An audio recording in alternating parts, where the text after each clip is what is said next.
Assalamualaikum warahmatullahi wabarakatuh. Perkenalkan, nama saya Adania Aula Banati dari kelas PGMI 3D.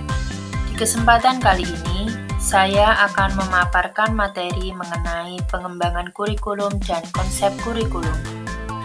Kurikulum menurut tiga para ahli, yaitu menurut Robert Zais, Shelley Miller, dan Craig Tyler.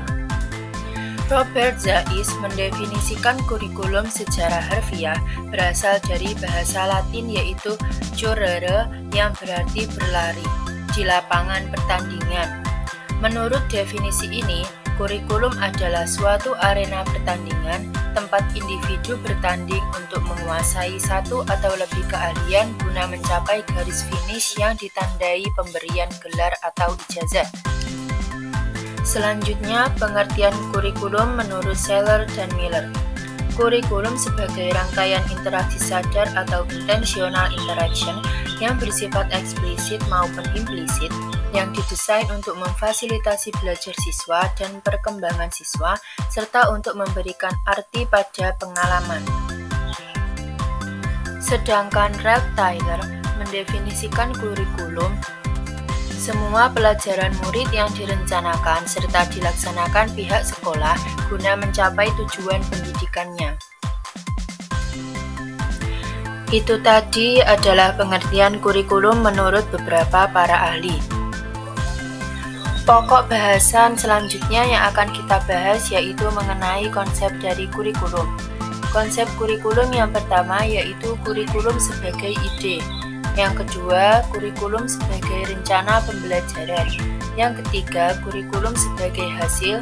Dan yang keempat, kurikulum sebagai substansi. Kurikulum sebagai ide pada dasarnya mengandung makna bahwa kurikulum itu adalah sekumpulan ide yang dijadikan pedoman dalam mengembangkan kurikulum selanjutnya. Ide atau konsep kurikulum bersifat dinamis, dalam arti akan selalu berubah mengikuti zaman, minat, dan kebutuhan peserta didik, tuntutan masyarakat, ilmu pengetahuan, dan juga teknologi. Konsep kurikulum yang kedua yaitu kurikulum sebagai rencana pembelajaran. Menurut Hamalik, semua jenis perencanaan kurikulum terjadi pada semua tingkat pendidikan dan disesuaikan dengan tingkat kelas, disusun berdasarkan prinsip-prinsip berikut. Yang pertama, berkenaan dengan pengalaman-pengalaman siswa. Yang kedua, dibuat berdasarkan berbagai keputusan tentang konten dan proses. Yang ketiga, mengandung keputusan tentang berbagai isu dan topik. Dan yang kelima, melibatkan banyak kelompok. Yang terakhir, yang keenam, perencanaan kurikulum adalah sebuah proses yang berkelanjutan. Yang ketiga, kurikulum sebagai hasil adalah seperangkat tujuan yang utuh untuk memperoleh suatu hasil tertentu tanpa menspesifikasikan cara-cara yang ditunjukkan untuk memperoleh hasil-hasil itu atau seperangkat hasil belajar yang direncanakan dan diinginkan. Konsep kurikulum yang keempat yaitu kurikulum sebagai substansi. Suatu kurikulum dipandang orang sebagai suatu rencana kegiatan belajar bagi peserta didik di sekolah atau sebagai perangkat tujuan yang ingin dicapai.